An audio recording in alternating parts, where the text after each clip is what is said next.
Mesdames et messieurs, le tribunal Russell sur la Palestine vise à réaffirmer la primauté du droit international comme base du règlement du conflit israélo-palestinien qui dure maintenant depuis de nombreuses années.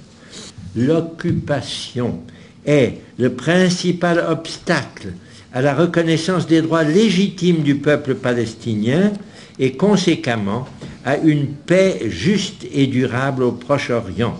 Nous luttons contre cette impunité et un tribunal populaire soutenu par des grandes personnalités qui ont voix au chapitre en matière de droits de l'homme, ça peut exercer une influence sur les Nations Unies, sur la communauté internationale, sur l'Europe, sur les États-Unis avec leur nouveau gouvernement Obama. Nous ne sommes donc pas complètement incapables d'exercer cette influence du peuple sur les gouvernements. C'est ce qu'un tribunal comme celui-là, comme l'a été le tribunal Russell sur le Vietnam, peut essayer d'obtenir. Le moment est peut-être bien choisi. Après ce qui s'est passé à Gaza, c'est le moment de faire réveiller les consciences. Et si un tribunal comme celui-là peut réveiller les consciences, alors il aura joué tout son rôle. Professor Falk set out to visit Gaza and the West Bank in connection with his duties when, last December the 14th, he was arrested and detained at Ben Gurion Airport by the Israeli authorities, following which he was summarily deported. At that time, we were actively involved in the preparation of a new tribunal on Palestine. Such a proceeding, if well arranged, will also give additional support to the many initiatives now underway around the world involving boycott, divestment and the like. In the Jewish democracy, no one is ever punished for killing a Palestinian child.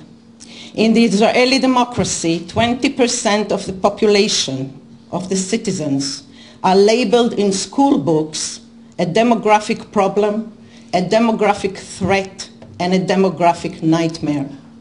Israeli attitude towards its Palestinian non-citizens has found its most horrifying expression in the ongoing pogrom that is still being carried out by the thugs of the occupation army against the residents of the Gaza Strip. I wish this tribunal will encourage people to arise and go to Gaza, the city of slaughter, or to any other city of oppression in Palestine, to see with their own eyes the ghettos in which these people are incarcerated, get married, have families, educate their children, and lead an impossible day-to-day life.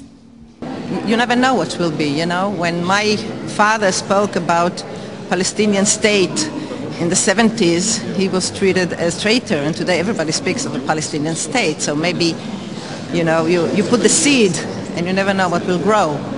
I think it's shame on Europe when the presidency of Europe says about this criminal war, defensive war.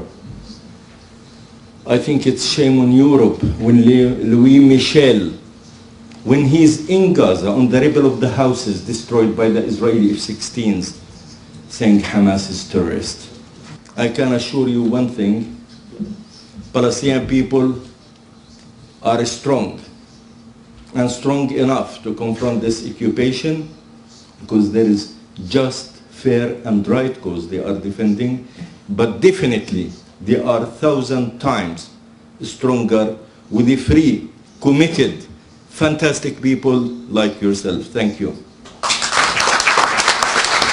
Je suis très heureux que ce premier acte de mobilisation visiblement trouve un tel écho ici, formidablement, que je suis confiant dans l'insurrection de la conscience, notamment occidentale et plus précisément européenne, qui va permettre d'introduire les procédures nécessaires si la mobilisation est assez forte, notamment dans l'opinion publique occidentale, en défense des conventions de Genève, en défense des principes fondamentaux du droit pénal international. Le veto devient quasiment impossible.